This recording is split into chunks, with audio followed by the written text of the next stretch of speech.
Welcome to crime confessions. గతంలో గ్రామాల్లో ఉన్న పరిస్థితుల ప్రభావంతోనో లేదా భావజాలం మీద ఉన్న అభిమానంతోనో కొంతమంది అడవి బాట పట్టారు. ఆ విధంగా అడవిలోకి వెళ్ళిన తర్వాత పేద ప్రజల కోసం నిరంతరం కృషి చేశారు.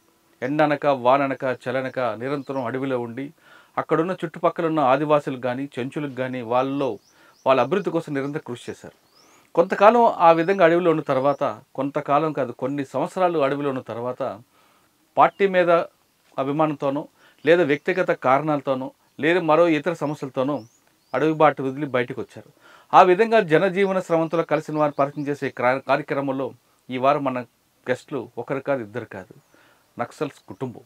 దాదాపు 14 సంవత్సరాలు అరణ్యంలో జీవితం గడిపిన వాళ్ళు పద్మ, తర్వాత మైను కుటుంబం మీద మమకారంతో అన్నకి జైలు పాలు చేసిన తర్వాత పార్టీ ఎక్కడైతే స్పందించలేదో దాంతో వాళ్ళు తిరిగి జనజీవన సంస్థ కలిసిన తర్వాత కొంతమంది నక్సలైట్లు సెటిల్మెంట్లు చేసుకుని బతుకుతుంటే వాళ్ళు మాత్రం సాధారణ జీవితం గడుపుతున్నారు.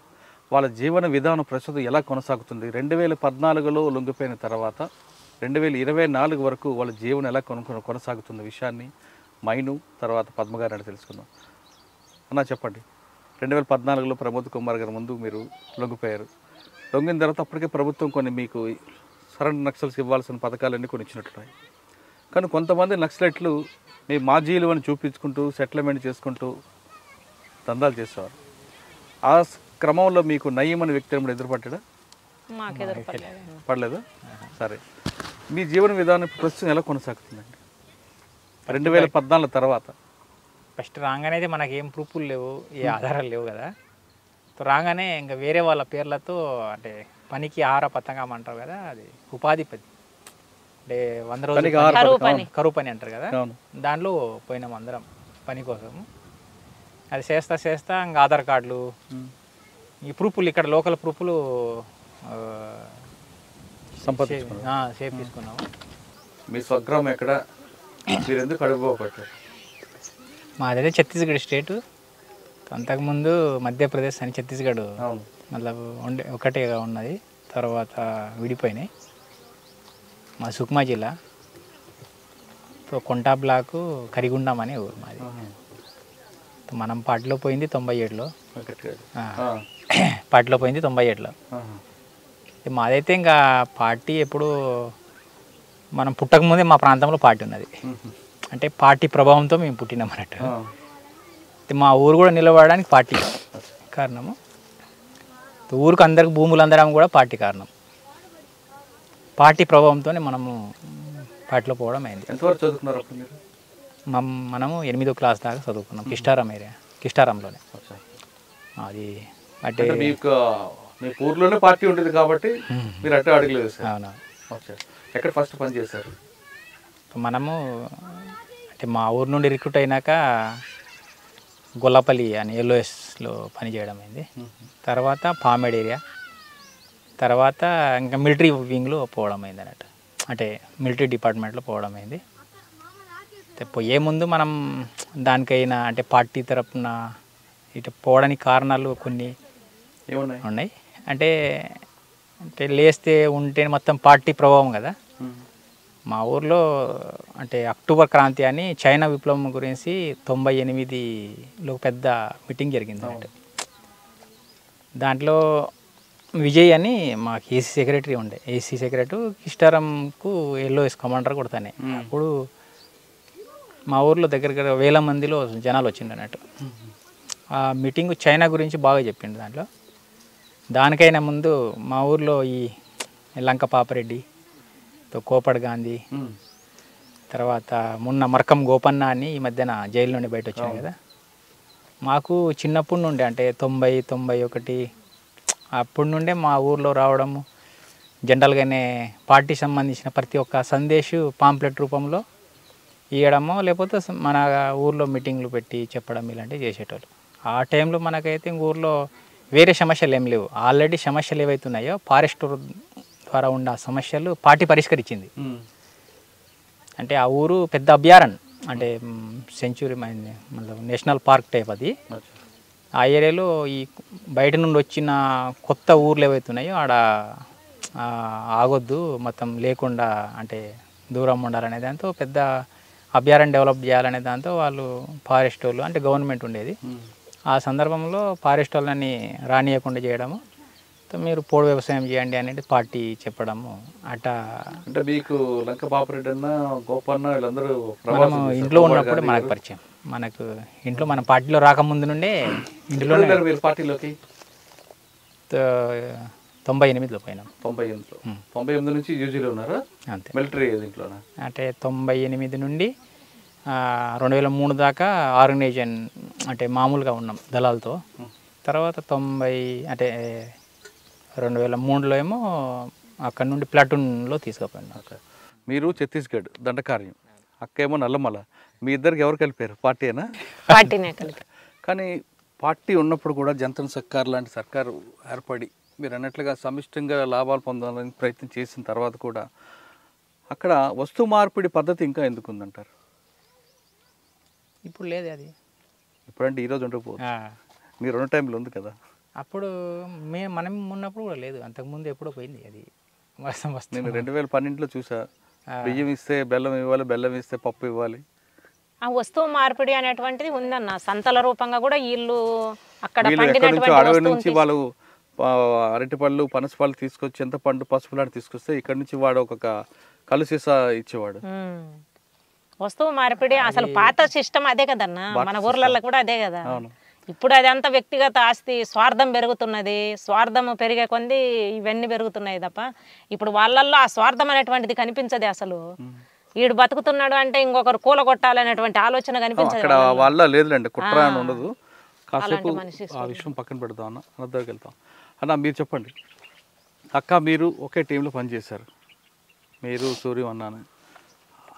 ఒక ఆంబుష్ దీంట్లో ఆయన ప్రాణాలు కోల్పోయారు.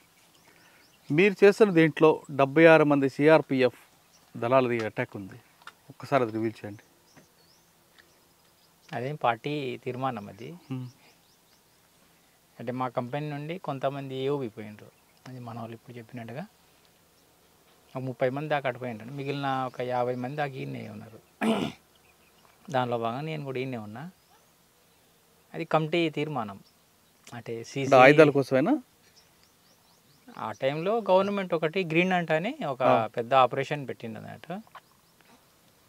ఆపరేషన్కి ఎట్టయినా మనం అంటే ఇవ్వాలనే దాంతో అది సిఆర్వి ఆర్ సిఆర్సి ఎస్ఎంసి వీళ్ళ ప్రస్తావన అన్నట్టు తీర్మానం.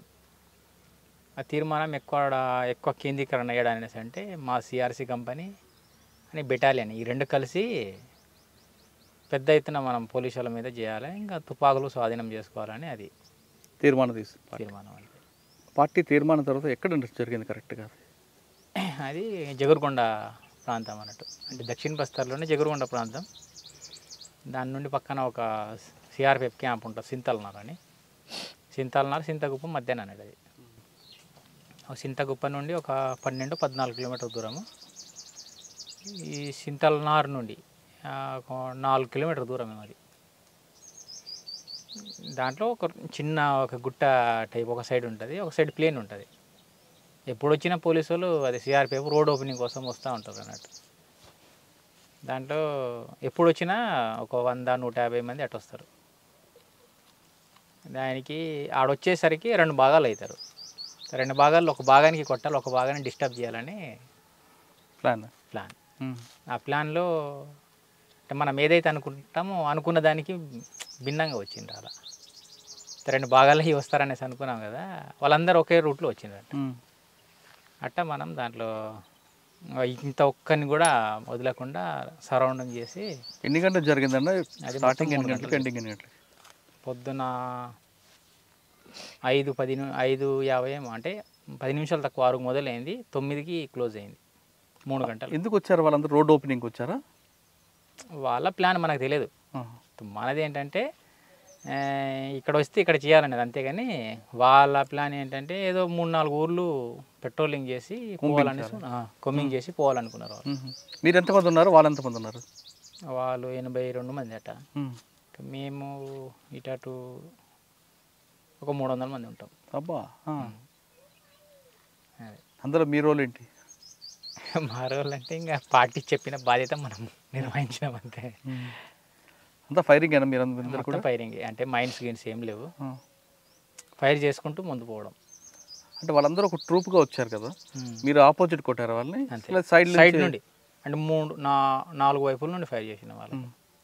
అంటే ఇట్లా రౌండ్గా రౌండ్ చేసినాం కదా. ఆయుధాలు దొరికాయా? దొరికినాయి. దగ్గర 81 తుపాకీ దొరికినాయి మొత్తం. ఏకేలు, ఇన్సాసులు ఇలాంటివి దొరికినాయి. 76 మంది చనిపోయారు కదా, ఆ బాడీలు అక్కడే ఉన్నాయి అప్పుడు? ఆడనే వదిలేసి. కొంతమంది ప్రాణంతో కొన ఊపిరితున్న వాళ్ళని కూడా కాల్చి చంపారట కదా. అయితే ఆ టైంలో ఇట్టనేది కాదు, అంటే వాళ్ళు మళ్ళీ మన మీద తిరగబడతారు అనే దాంతో లాస్ట్ టైంలో ఒక్కొక్క రౌండ్ వేసుకుంటూనే పోతారు. వాళ్ళ కాడ తుపాకీ తీసుకోవడము, పక్కన ఇవ్వడము, మళ్ళీ ముందుకు పోవడము అట్లా చేసుకుంటూ పోతారు. చంపడానికే ఆడ కూర్చున్న తర్వాత ఇక మళ్ళీ వాళ్ళు కొన ఊపిరితో వదిలిపెట్టారు కదన్న ఎవరైనా. అన్న 76 మంది చంపిన తర్వాత బాధ అనిపించలేదా మీకు? మనకు ఆ టైంలో మనకు బాధలు గీదలు ఏముంటాయి, ఎందుకంటే ఇంకా ఊర్లో అటు తాడమెట్ల అనే ఊరు ఉంది, దగ్గర ఒక 70 ఇండ్లకు తగలబెట్టిండ్రు వాళ్ళు. అంటే సిఆర్పిఎఫ్, ఎస్పీఓలు, సల్వాజుడు గుండలు, తర్వాత తిమ్మాపురం అనే ఊరికి మొత్తం దగ్గర ఒక 90-100 ఇండ్లకు తగలబెట్టాను. అలాంటి కసి ఉంది కదా, అంటే వాళ్ళకు పోయి అంటే ఆ ఏరియాలో పోయి వీళ్ళు చేస్తూ ఉంటే వీళ్ళని ఖచ్చితంగా ఏదో కూడా చేయాలనే దాంతో ఉన్నది.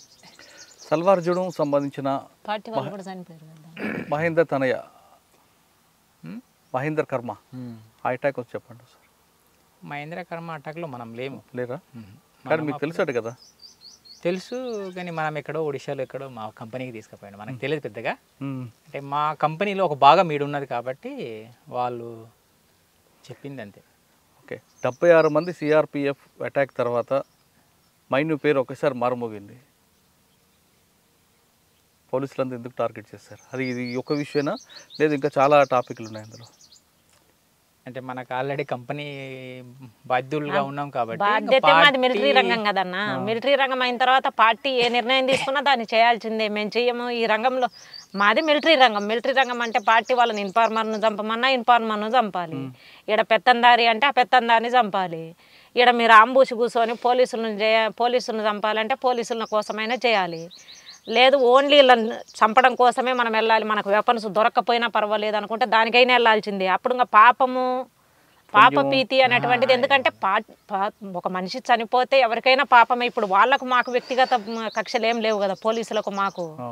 కాబట్టి కానీ మేము ఒకవైపు ఒక వర్గాన్ని కాపాడడం కోసం మేము చేస్తున్నాం, వాళ్ళు ఒక వర్గాని కోసం వాళ్ళు వస్తున్నారు. కాబట్టి ఫైరింగ్ స్టార్ట్ అయిన తర్వాత మేము గాయాలైనా మమ్మల్ని వదిలిపెట్టరు మేము దొరికినా. ఇప్పుడు అదే అంబుష్లో మా కామ్రేడ్స్ కూడా చనిపోయిండ్రు. వాళ్ళని మోసుకొని వెళ్ళేసి ఊర్లలోకి తీసుకెళ్ళేసి దాన సంస్కరణలు చేసినాము. రైడులలో అయినా అంబుష్లలోనైనా ఒక మిలిటరీ రంగంలో ఉన్నప్పుడు పార్టీ ఏ నిర్ణయం తీసుకుంటుందో దాన్ని అమలు చేయడమే మా బాధ్యత.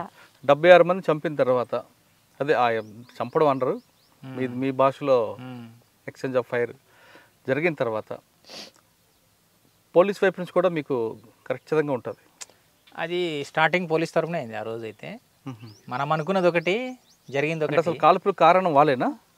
అది మనం మామూలుగానే ఆ టైంలో అంటే డేరా మనకు అది చాలా అంటే 2-3 నిమిషాలు అయిపోదు. అంటే మామూలుగానే ఉన్న టైంలో వాళ్ళు మనం ఉన్న ప్లేస్లో వాళ్ళు వచ్చేసిండ్రు. వాళ్ళే ఫస్ట్ ఫైరింగ్ చేసిండ్రు ఆ రోజు. అయితే సడన్గా జరిగింది అది. మనకి స్కౌట్కు తెలియదు, మిగిలిన బ్యాచ్లు మేము అలర్ట్ కాలేదు. సో ఆ టైంలో జరిగినప్పుడు దగ్గర 3 గంటల కాలం కదా. సో 3 గంటల కాలంలో మా తరపున ఒక 8 మంది చనిపోయిండ్రు. అందులోనే 8 మంది, ఒక 10 మంది దాకా మామూలుగా ఇంజూర్డ్ అయినరు. అన్న మీరు చెప్పిన ప్రాంతం అంతా మైదాన ప్రాంతం లాగా ఉంటుంది కదా, అది పెద్ద పెద్ద కొండలు ఏం కావే కాదు, అసలు కొండలు అదే చెట్లు కనిపిస్తుంటే అక్కడక్కడ. అంతే, నాకు ఆ ప్రాంతం ఐడియా ఉంది. నాకు చెట్లు కనిపిస్తాయి కానీ మనుషులు ఎదురు చూసుకోవచ్చు.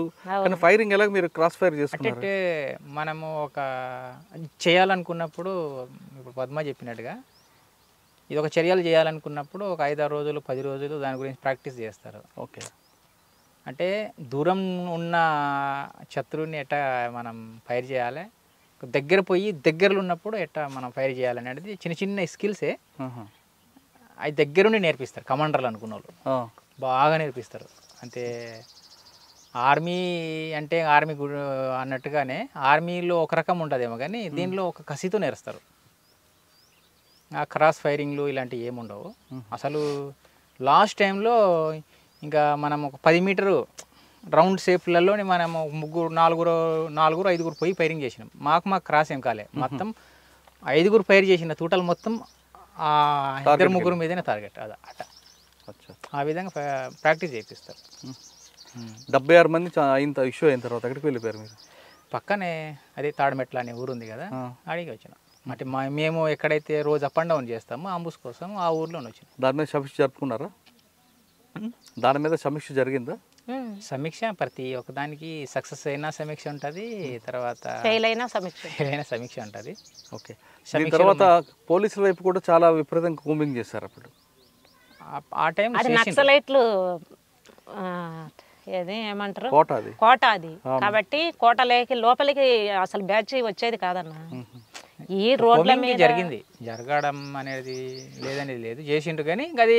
ఇది కాకుండా మీరు చేసినవి ఏమున్నాయండి ఇంకా? అట చేసినవి చాలా ఉన్నాయి. చెప్పకుండా దామన్జోడి రైడ్ కూడా చేసినాం కదన్న. దామన్జోడి ఏంటి? నాల్కో కంపెనీ కొరపుట్లో నాల్కో అనే కంపెనీ ఉంది కదా, దాని మీద జెల్టిన్ కోసం చేసినాం. కొరపుట్టు ఇలాంటివి ఉన్నాయి. కొరపుట్టు పోలీస్ స్టేషన్ మీద, జిల్లా హెడ్ క్వార్టర్ మీద. ఎక్కడి నుంచి వచ్చారు? సుక్మా నుంచి వచ్చారు అప్పుడు? లేదు ఇక్కడే మన డీకే నుండే ఏఓబి. అంటే మనము చర్య కోసం ఆడికిపోయినాంలే కానీ మూవ్ అయిందంతా మొత్తం ఇదే వైజాగ్ ఏదో ప్రాంతం మనకు తెలియదు, ఏఓబి పెద్ద కొండలు ప్రాంతం, ఆ ప్రాంతం నుండి మూవ్ అయ్యి చేసినాం. కూనేరు రైల్వే స్టేషన్ మీద అది మనకు తెలియదు, అది లోకల్ వాళ్ళు చేశారన్న. లోకల్ వాళ్ళు అంటే కంపెనీ వాళ్ళు కూడా ఉన్నారు కానీ సింగిల్గా చేసినటువంటి యాక్షన్స్. అది ఇక్కడ ఏఓబిలో ఎస్ఆర్ పైప్ లైన్స్, అదే నాలుగో కంపెనీ అంటే అదే కదా. అది నాలుగో సపరేట్ ఎస్ఆర్ పైప్. ఇక్కడ చిత్రకొండ దగ్గర చెప్తున్నా ఎస్ఆర్ పైప్ లైన్స్ అవి అక్కడ లోకల్ కంపెనీలో చేసాను, లోకల్ ప్లాట్ఫామ్ సేవ చేసాను. దామన్జోడి మీది? దామన్జోడి కొరాపోటు ఇలాంటివి. మీరు ఎన్నిసార్లు తప్పించుకున్నారు ఎక్స్చేంజ్ ఆఫ్ ఫైర్ నుండి?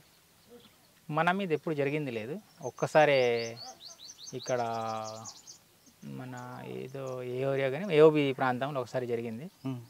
దాంట్లో ఇద్దరు మేము చనిపోయినారు. దానిలో నేను సెంట్రీలో ఉన్నా, నా తరపు నేను ఫైరింగ్ ఏం లేదు. ఇంకో సైడ్ నుండి మేము ఒక 17 మంది ఉన్నాం కదా, 17 మందిలలో అటు డౌన్ నుండి ఫైరింగ్ అయితే ఇంకా పైన పోయే టైంలో 2 మహిళలు ఎగం తగిలింది ఆ టైంలో. సాధారణంగా ఫైరింగ్ అంటేనే చాలామంది భయం ఉంటుంది. అంటే మీరు అన్ని ప్రాణాలు తెగించి లోపలికి వెళ్ళారు మీ ఇద్దరు. మీరే కదా అన్నలు అందరూ అలాగే వెళ్తారు, ప్రజల కోసం త్యాగం చేసి వెళ్తారు. పట్టపగలంటే ఓకే, రాత్రులు ఏ టైంలో ఎక్కడ వస్తుందో తెలియదు కదా, మీరు ఆ టైంలో ఎలాగుంటుందండి మీ ఫీలింగ్స్? అసలు మేము ఫీలింగ్ అనేది మనకు ఎప్పుడు వేరే విధంగా అనిపించలేదు. అంటే మేము అతి పెద్ద సంఖ్యలో ఉంటాం కాబట్టి ఒక బందోబస్తులోనే ఉంటాం. అంటే మాకు ఒక స్కౌట్, దానికి ఒక అబ్జర్వేషన్ చేసేటోళ్ళు, తర్వాత ఒక 10 కిలోమీటర్ నుండి దూరం మనకి ఇన్ఫర్మేషన్ వచ్చేటట్టుగా ఇట్లా కొన్ని ఏర్పాటు చేసి మా కంపెనీ అనేది మూవ్ అవుతుంది. అంటే చిన్న చిన్న యూనిట్లు అనుకో, అది ఎల్ఓఎస్, ఎల్జిఎస్లు, అంటే 5-10 మంది వాళ్ళు ఒక రకంగా ఉంటుంది. మేము ఒక 100-110 మంది అట్లా ఉంటాం కాబట్టి పెద్దగా మనకు వేరే విధంగా అనిపించదు. అంటే మనం అంతా మూవ్ చేసేది రాత్రినే, పగలు సైలెంట్గా ఉంటాము. ఎక్కడ పోయినా ఛత్తీస్గఢ్లో పనిచేసిన టైంలో ఇప్పుడు కల్లూరి అని ఒక పోలీస్ ఆఫీసర్ ఉండేవారు. Kalluri police station police officer, అదే ఆఫీసర్లే, బస్తర్ ఐజీ. ఆయన ఎప్పుడైనా మీకు ఎదురుపడ్డారా? ఎదురుపడలే కానీ ఇంకా కొన్ని మొరటగా మన మీద బ్యాచ్లు పంపడం ఇలాంటివి చేసిండు. తర్వాత మరి రిటైర్ అయిందా ఏమైంది మనకు తెలియదు. రిటైర్ అవ్వలేదు ఉన్నారు. ఆయన సల్వార్ జూడును అడ్డం పెట్టుకుని కొన్ని కార్యక్రమాలు చేశారు, నక్సలైట్ నడిచివేశారు అనే ఒక వార్త ఉంది, వాస్తవం అది? ఇంకంతా సల్వార్ జూడం అనేది ఒకటి ప్రైవేటు సైన్యము, దానికి కర్మ నిర్మాత, దానికి సపోర్ట్గా ఎట్టయినా ఇదో అంటే నక్సల్ వ్యతిరేకంగా చేస్తున్నాం కాబట్టి దానికి గవర్నమెంట్ సపోర్ట్ ఇస్తుంది ఎట్టయినా. 2014 వరకు మీరు లోపల ఉన్నారు కదా, 2016 వరకు ఛత్తీస్గఢ్లో రోజు ఒక ఎన్కౌంటర్ జరిగేది, కనీసం రోజుకు 1-2 చనిపోయేవారు. పార్టీకి దానివల్ల నష్టం జరిగిందా? లేదు ఆ ఎన్కౌంటర్ చూసి చాలామంది ఇంకా లోపలికి వచ్చేవారు? అంటే 14 దాకా ఎన్కౌంటర్లు, అది ప్రతి ఒక్క ఎన్కౌంటరు దళం మీదే కాదు, అది చాలా ఎన్కౌంటర్లు అంటే ఇంకా జనాల మీదనే. జనరల్గా ఇక్కడ సింగల్ దొరికినా పట్టుకుని చంపడము ఇలాంటివి చాలా చేసిండ్రు. ప్రతి ఒక్కటి ఎన్కౌంటర్ అయింది అనుకో, ఎన్కౌంటర్ భాగంగా వాళ్ళు కూడా చనిపోయిండ్రు. అది ఎన్కౌంటర్ రూపంలో అది మనం చెప్పలేము. అది బూటకప్పం అనేది మనం అనుకోవాలి దానికి. అంటే చాలా అంటే ఏడ దొరికిన వాళ్ళు కాడ పట్టుకొని చంపిండ్రు సల్వాజుడుం అనే పేరుతో. ఛత్తీస్గఢ్ అనేది ఎందుకు అసలు డెవలప్మెంట్కి దూరంగా ఉంది. అది ఛత్తీస్గఢ్ మధ్యప్రదేశ్ విడిపోయిన తర్వాత అది కూడా భారతదేశంలో ఒక భాగమే. ఛత్తీస్గఢ్ అవ్వచ్చు, బస్తర్ అవ్వచ్చు, లేదా సుక్మా కానీ, దంతెవాడ, ఈ ప్రాంతం అంతా అబూజ్మడ్, ఈ ప్రాంతం అంతా కూడా భారతదేశంలో భాగమైన డెవలప్మెంట్కి ఎందుకు దూరంగా ఉంది? డెవలప్మెంట్ అంటే దేనికి డెవలప్మెంట్? రోడ్ లేదనేనా? రోడ్డు అంటే అది కాకుండా అక్కడ ఇప్పటికి కూడా ఆదివాసీలు వాళ్ళు ఇంకా మామూలుగానే ఉన్నారు. వాళ్ళకి రూపాయికి కాయిన్కి తేడా తెలియని పరిస్థితులు ఉన్నారు. దానికి కారణం ఏమనుకోవచ్చు? అంటే రూపాయి నోటుకి కాయిన్కి ఈ రెండింటికి వ్యత్యాసం కూడా తెలియని ఆదివాసులు ఉన్నారు అక్కడ. దానికి కారణం ప్రభుత్వం ఒక లేకపోవడమా, లేదు మీరున్నారు కాబట్టి ప్రభుత్వం రాకపోవడమా? ఒకవేళ మీరు కూడా ఉండి వాళ్ళలో ఎందుకు రాజకీయ చైతన్యం కానీ ఆ పరిజ్ఞానం కానీ పెంపొందించారు? అంటే ఒకప్పుడు పార్టీ రాకముందు ఒక రకం ఉన్నారు, పార్టీ వచ్చిన తర్వాత వ్యవసాయం రంగంలో అందరూ బాగా యాక్టివ్గా ఇది చేయడం అయింది అన్నట్టు. డెవలప్ అంటే అప్పులేని డెవలప్ అనుకో. అంటే ఒక్కరికొకరు సహాయంతో ఉండి బతికే ఒక మంచి సంస్కృతి అది. అంటే ఆ ప్రాంతంలో డెవలప్ అంటే ఏదో బిల్డింగ్ కడితేనే డెవలప్, లేకపోతే రోడ్డు ఉంటే డెవలప్ కాదులేండి. తర్వాత ఏదో ఇంకా మొత్తం పెద్ద ఎత్తున వెహికల్స్ ట్రాన్స్పోర్ట్ వ్యవస్థ ఉంటే డెవలప్ అనేది కాదు. ఆ ప్రాంతంలో అది ఒక డెవలప్ అనుకో. ఆ విధంగా అంటే ఎవరికి ఒక ఎకరా పొలం లేదు అనేది ఎవరికి లేదు, ఒక్కరికి పొలం పంపించింది చేసింది. తర్వాత ప్రతి ఒక్కరు వ్యవసాయం చేస్తారు, ప్రతి ఒక్కరు సమానం బతకాలనే ఉద్దేశంతో ఉంటున్నారు అన్నారు దాంట్లో. ఇంకా దానికి డెవలప్ అన్డెవలప్ అనేది దాంట్లో ఏం తేడా లేదు. బయట నాలెడ్జ్ లేదు తప్ప మామూలు జీవనానికి సంబంధించిన డెవలప్మెంట్ అన్ని రకాలు ఉన్నాయి వాళ్ళకి. అక్కడ పార్టీ జనతను సర్కారం పెట్టింది, దాని యొక్క ప్రయోజనం ఎలా జరిగిందంటారు? జనతన సర్కారులలో మనకి ఆల్రెడీ మీకు కొన్ని సమీక్షలు ఇవన్నీ ఇన్ని ఉంటారు, ప్రతి ఒక్కటి ఉంటుంది దాంట్లో. అంటే బాలల సంఘం అది సంఘం రూపంలో కాదు, అంటే జనాలకు ఎడ్యుకేషన్ రూపంలో తీసుకొచ్చేటి కొన్ని స్కూల్స్ కూడా నడిపించారు అది జనతన సర్కారే. తర్వాత మన మెడికల్స్ రూపంలో కూడా మనకి బాగా శిబిరాల్లాగా ఏర్పాటు చేసి ప్రతి జనతన సర్కార్ కింద ఒక వాళ్ళకున్న ఎడ్యుకేషన్ ప్రకారం వాళ్ళు మెడిసిన్స్ చేయడం ఫ్రీగా. ఇలాంటి అంటే సమిష్టి తత్వాన్ని, అంటే ఏ వ్యవసాయం పని చేయాలన్నా సమిష్టినే. ప్రతి ఒక్కటి ఊర్లో ఆవులు చేయడం లేదు, అందుకు కలిపి చేసుకోవాలి, ప్రతి ఒక్కటి కలిపి చేసుకోవడం. ఊర్లో ఒక 10 ఇండ్లు ఉన్నాయి అనుకో, 10 ఇండ్లు కలిసే చేస్తారు ప్రతి ఒక్కటి.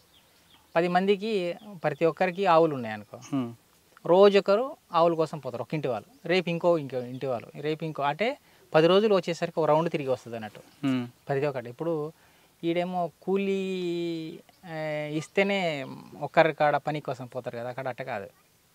నా కాడ పని అయిపోయేదాకా మిగిలిన వాళ్ళు వస్తారు, నేను వాళ్ళ కాడ అట్నే పోతాను.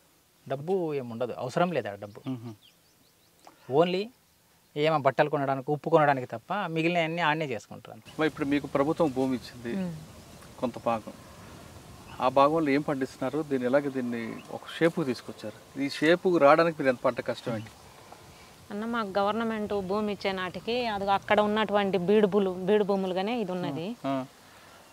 ఇక్కడ మేము కరువు పని కింద పని పెట్టేసుకున్నాం కలెక్టర్ను అట్లా అడిగేసి, కరువు పని కింద ఏపీఓని అడిగేసి ఇది కరువు పని కింద పెట్టించి మాకేమన్నా రాళ్ళు తీసే పని చేయించండి అన్న, లేకపోతే ఈ భూమి మేము చేసుకోలేమని చెప్పేసి అన్నాము. అట్లా కరువు పని కింద పెట్టించిండ్రు. ఈ చుట్టూ గోడలు పెట్టడానికి దాదాపు ఇక్కడ ఉన్నటువంటి ఈ 2 గ్రామాల వాళ్ళు, పందెలపల్లె, తర్వాత ఈ లక్ష్మీపురము, శాంతినగర్, ఈ 3 గ్రామాల వాళ్ళు మాకు చాలా హెల్ప్ చేసిండ్రు. ఇది మొత్తము కరువు పని కింద వచ్చి, కరువు పని కింద డబ్బులు ఇచ్చినా వ్యక్తిగతంగా ఇంకొకరికి పోయి చేయడానికి సహకరించరు ఎవరు. కానీ వాళ్ళు ఈ 3 గ్రామాల వాళ్ళు మాకు చాలా హెల్ప్ చేసి, ఈ భూమి కూడా వాళ్ళ ఎద్దులు మేపుకునేది అయినప్పటికీ ఈ గ్రామ ప్రజలు మాకు ఈ భూమి ఇవ్వడానికి సహకరించిండ్రు. ఇట్లా మొత్తం ఈ చుట్టూ ఈ గోడ పెట్టడానికి చేలో ఉన్నటువంటి రాళ్ళు మొత్తం కూడా 300 మంది, ఒక్కొక్క రోజు 300 మంది 400 మంది కరువు పని కింద ఈ చుట్టూ చేయించుకున్నాం. ఎన్ని సంవత్సరాలు పట్టిందమ్మా ఇదంతా? ఇది మొత్తం ఇప్పటికీ 6 సంవత్సరాలు పట్టిందన్న చేయడానికి. ఈ మొక్క ఈ సైజుకి వచ్చిందో చాలా అందంగా తయారు చేశారు మీరు. చీనికాయలు, బత్తాయికాయలు. ఎన్ని గంటలు కష్టపడుతుంటారు దీన్ని? మీరు ఏం చేస్తుంటారు రోజు? మినిమం రోజు 6 గంటలకు వస్తాం పొద్దున. అంటే పొద్దున వచ్చేసి ఇంకా ఒక్కొక్క రోజు 9 దాకా చేసేసి ఇంటికి పోతాము. లేకపోతే అక్కడే లేట్ అయింది అనుకో, 8 అట్టు వచ్చినాం అనుకో, సాయంత్రం దాకా ఈయనే ఉంటాం. ఏదో ఒకటి చెట్టు పక్కన ఉన్న రాయి తీయడము, దాని చుట్టూ తవ్వకము, గడ్డి ఉండిన గడ్డి తీయడము, ఏదో ఒకటి చేస్తున్నాం. అట్లా చేయబట్టి ఈ ఆకారం వచ్చింది. కానీ నీరు చాలా ఇబ్బంది కదా ఇక్కడ. బోర్లు ఆల్రెడీ బోర్లు 2 బోర్లు వేయించుకున్నాం, ఇంకా వేయాలి.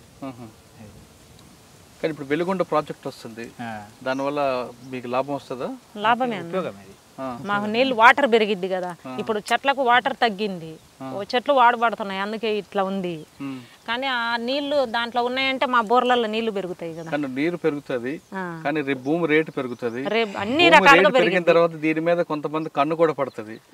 కన్ను పన్నా మాకు అట్లా ఏం చేయాలి. ఆల్రెడీ గవర్నమెంట్ పర్మిషన్ తో ఇచ్చింది, మాకు పట్టాలు ఇచ్చింది కదా. పట్టాలు ఇచ్చింది, కానీ ఇంకొక రకంగా కొంతమంది చేస్తారు. అప్పుడు ఏం చేయలేరు. అప్పుడు అట్లా ఏం చేయలేరు అన్న, ఆ నమ్మకం మాకు. ఈ రోడ్డు పక్కన ఉన్న భూమి కదమ్మా, ఎవరు రాలేదు ఇంతవరకు? ఎవ్వరు రాలేదు. ఆల్రెడీ బీడుగా ఉన్నది, అది అక్కడ మొత్తం మళ్ళీ ఎస్సీలకు ఇచ్చారన్న. ఇవన్నీ కూడా అట్లనే పట్టాలు ఉన్నాయి. ఇది ఇక్కడ దాకా ఖాళీ స్థలం, ఖాళీ పొలం. ఇది అంటే బీడుగానే ఉన్నది. ఇంక ఇక్కడ మన సర్వేర్లకు వీళ్ళ వాళ్ళకి చూపిస్తే ఇది ఖాళీగా ఉందని ఇక్కడ తేలినాకనే ఇంతమందికి ఇవ్వాలని చెప్తే మొత్తం మీ కుటుంబం అంతా దీని మీద ఉన్నది. అంటే దీనికైనా మంచి పొలాలు ఉన్నాయి. మళ్ళీ 2 ఎకరాలు 3 ఎకరాలు 4 ఎకరాలు అట్టు బిట్టు దూరం ఉన్నాయి. కానీ ఎట్లున్నా కానీ వికేంద్రీకరణం అవుతాం అన్నట్టు. అంటే ఫ్యామిలీ ఒక చోటు ఉండదు, ఆడొక కుటుంబం ఉంటది. ఏది ఉన్నా కానీ మనం ఒక చోట ఉండాలి, ఒకే చోట తీసుకోవాలనే దాంతో గీనె రాళ్ళైనా ఏదైనా కానీ తీసుకోవాలని. ఒకసారి పంట దిగిందా?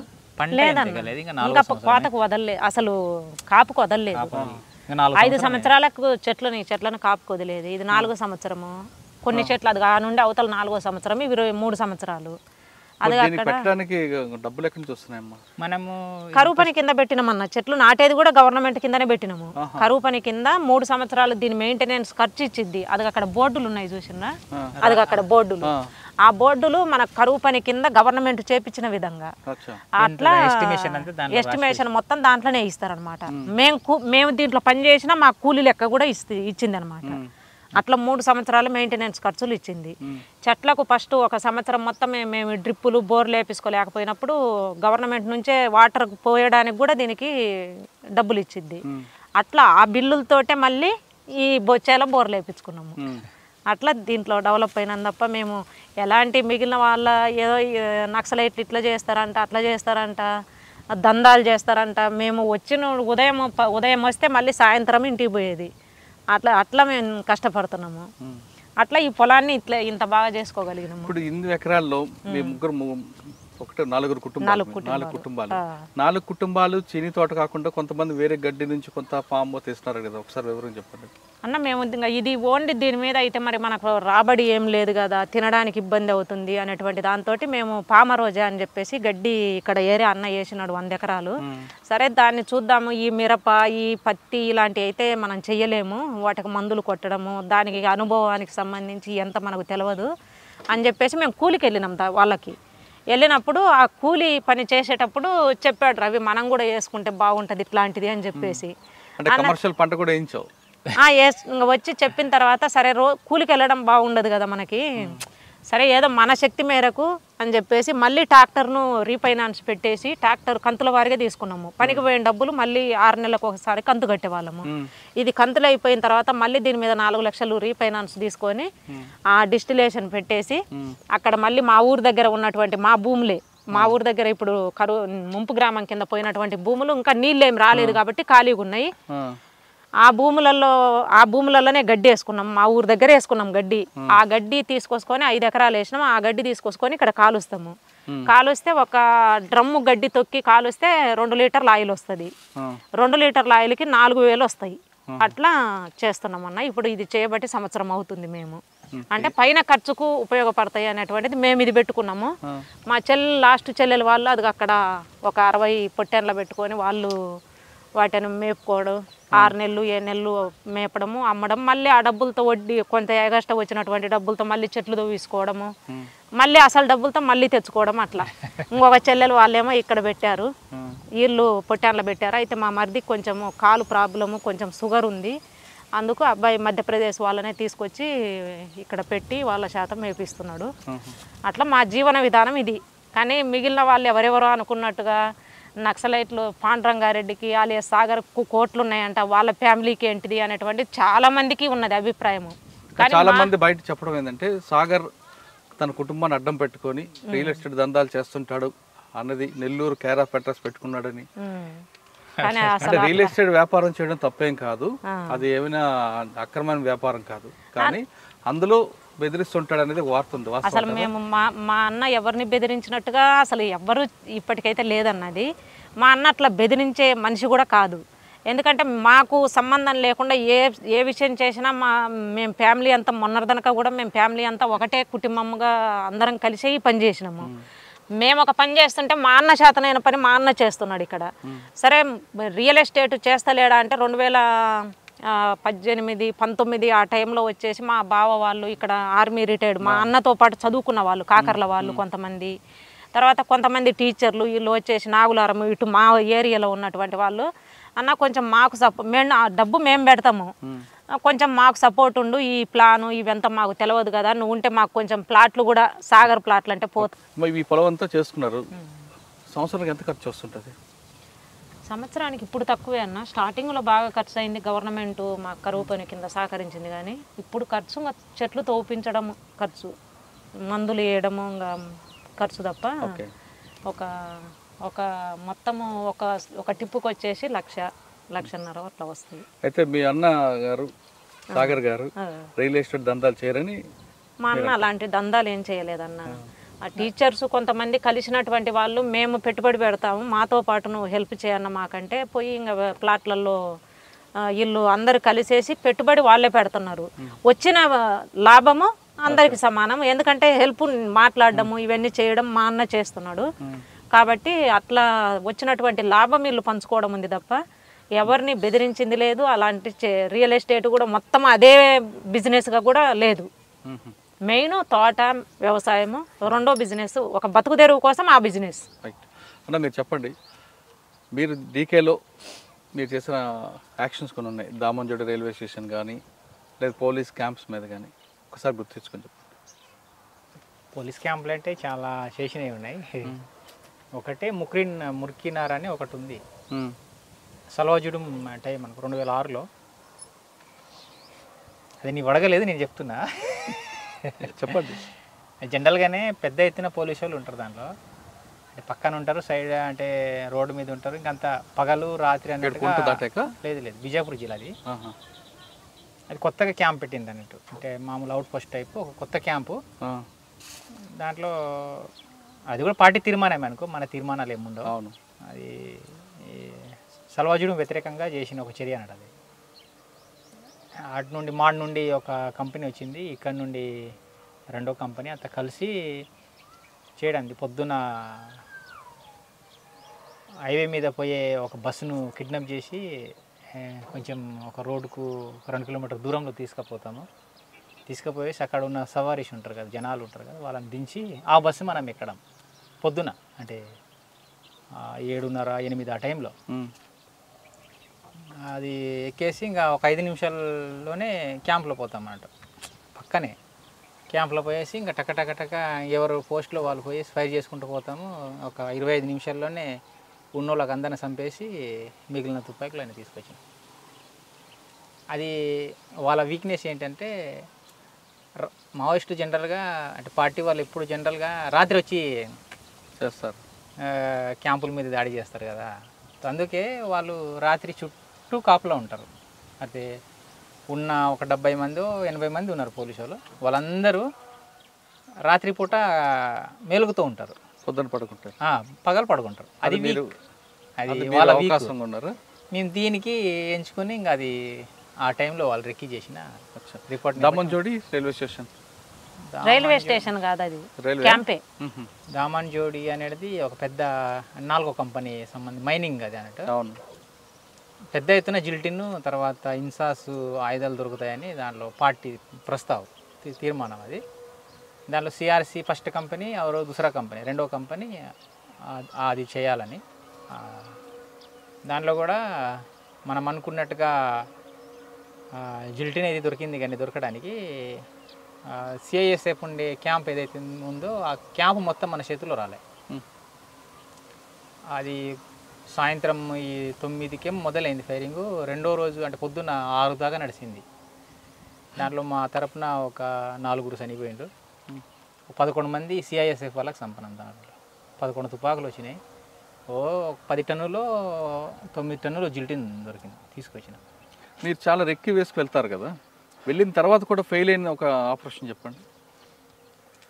ఇది ఫెయిల్ అయింది కదా, ఇది మొత్తం సక్సెస్ ఏం కాలేదు. మొత్తం కాకపోయినా కొంత పార్టీ అయింది కదా, అసలు ఏమి కాకుండా ఏం దొరకకుండా వచ్చింది. 2005లో నేను ఉన్న దాంట్లో, అంటే అది కూడా మనకు పార్టీ డైరెక్షనే.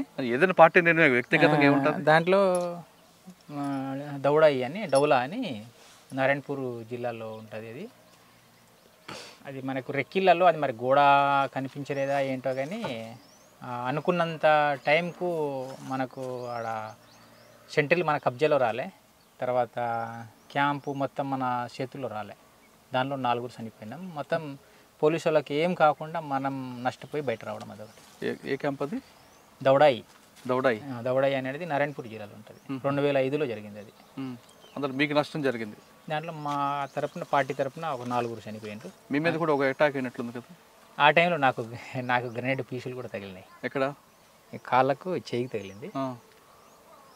అది పెద్దగా అంటే ఆ టైంలో మనకు అనిపించలేదు. అప్పట్లో మీకు ఒరిస్సాలో బాగా టఫ్ ఉన్న పోలీస్ ఆఫీసర్ ఎవరు?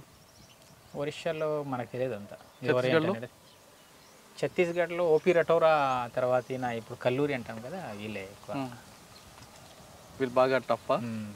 పార్టీకి నష్టం జరిగింది వాళ్ళ వల్ల. అంటే వాళ్ళు చిన్న ప్లాన్లలో బ్యాచుల రూపాయలు రావడం ఇలాంటిది ఎక్కువ చేసింది. నష్టం అంటే ఆ టైంలో వాళ్ళు ఉన్నప్పుడు నష్టం ఏం లేదులే.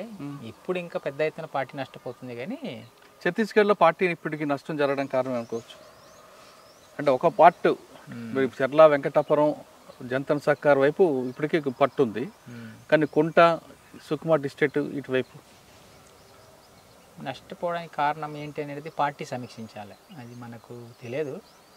ఎందుకంటే ఇంకా మనము అనుకోవడం ఇది అనేది మనం బయట నుంచి చెప్పడం కూడా కరెక్ట్ కాదు. బయట నుంచి చెప్పడం కూడా కాదు. ఆ టైంలో అదంతా బాగానే ఉన్నదన్న. మనకే మొత్తం మన పట్టు ఉన్నటువంటి ప్రాంతంగా ఉన్నది. ఇప్పుడు దెబ్బతింటుంది. అది ఏంటిది అనేటువంటిది పార్టీ సమీక్షించుకోవాలి. అంటే పార్టీ తీసుకున్న లైన్ ఎప్పుడు పురాతన లైన్ కాబట్టి పార్టీకి ప్రజలు దూరం అవుతున్నారు అనేది. అంటే ప్రజలు మారుతున్నారు, వాళ్ళ అభిరుచులు మారుతున్నాయి. అవును, దానికి అనుగుణంగా పార్టీ లైన్ కూడా మారితే బాగుంటుందేమో కదా. భారతదేశం అర్ధవలస అర్ధభూస్వామ్య దేశము అనేటువంటిది ఒక లైన్ తోటి మనం స్టార్ట్ అయింది. ఇది పెట్టుబడిదారు దేశంగా మారుతున్నది. అది పార్టీ కూడా సమీక్షిస్తుంది. మొత్తము పరిస్థితులు మారుతున్నాయి, మొత్తము భారతదేశమే పెట్టుబడిదారు దేశంగా మారుతుంది కాబట్టి కొన్ని మార్పులు చేస్తుంది. కానీ మొత్తం లైన్ మార్చుకోవడం అనేటువంటిది అలాంటి చేయలేదు. వ్యూహము ఎత్తుగడలు అనేటువంటిదే పార్టీ. అదే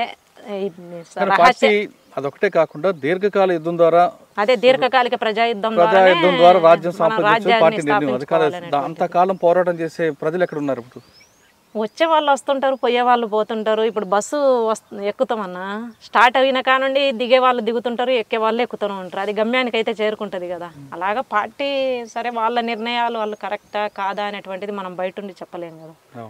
కాబట్టి వాళ్ళు చేసేటువంటిది ప్రజల కోసం సేవ చేస్తున్నారు కాబట్టి అది మనము అట్లా మాట్లాడుకోవడం కరెక్ట్ కాదు. కానీ ప్రజలకు అవసరాలకు అనుగుణంగా పార్టీ మారాలి.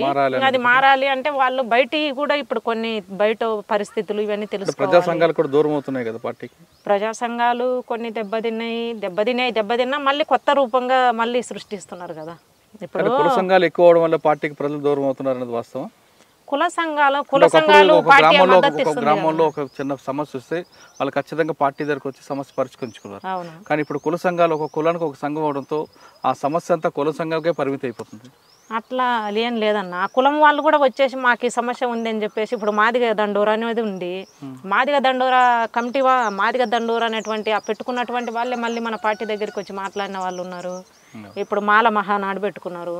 వాళ్ళు పార్టీ దగ్గరికి వచ్చి మాట్లాడిన వాళ్ళు ఉన్నారు. అట్లా కుల సంఘాలు ఉన్నప్పటికీ కుల సంఘాల ద్వారా కూడా దాన్ని అడ్వాన్స్ చేయించడం అనేది వాళ్ళ ఉన్నటువంటి కొన్ని సమస్యలు పరిష్కరించుకోవడానికి ఉపయోగపడుతుంది. కానీ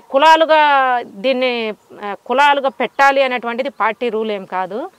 అన్ని కులాలను కలిపి సంఘాలు పెట్టాలి, అన్ని కులాలను సమానంగా చూడాలి అనేటువంటిది పార్టీ ఉద్దేశం. అయితే కుల సంఘానికి పెట్టి కులాన్ని నిర్మూలించాలనేటువంటిది అట్లాంటిది పార్టీకి లేదు.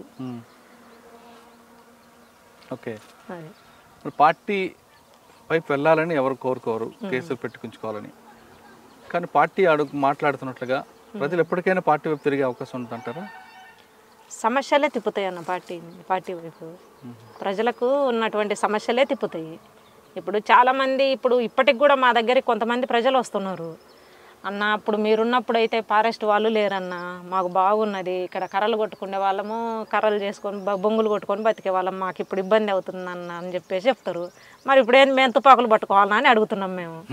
ఇప్పుడు మీరు మీ ఇళ్ళల్లో కూర్చోవాలి, మరి మేము తుపాకులు పట్టుకొని మేము ఒకళ్ళం చేయాలనా అని చెప్పేసి మనం అడుగుతున్నాము.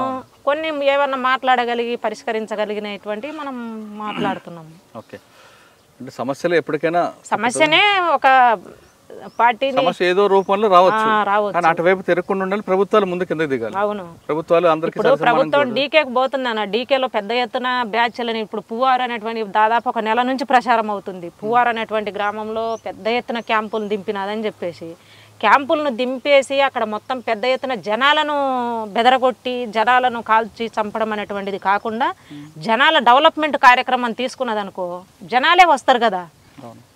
కాబట్టి అలాంటి ఇప్పుడు ఏపీలో ఉన్నటువంటి గవర్నమెంట్ ఉంది. ఏపీలో ఒకవైపు ఫస్ట్ క్రూరంగా వ్యవహరించిన తర్వాత చాలా కిందికి దిగేసి మొత్తం గ్రామాలకు వెళ్ళేసి గ్రామాలలో జనాలతో మాట్లాడము, రకరకాలుగా ప్రజలకు సహకరించడం అనేటువంటిది చేసిండ్రు.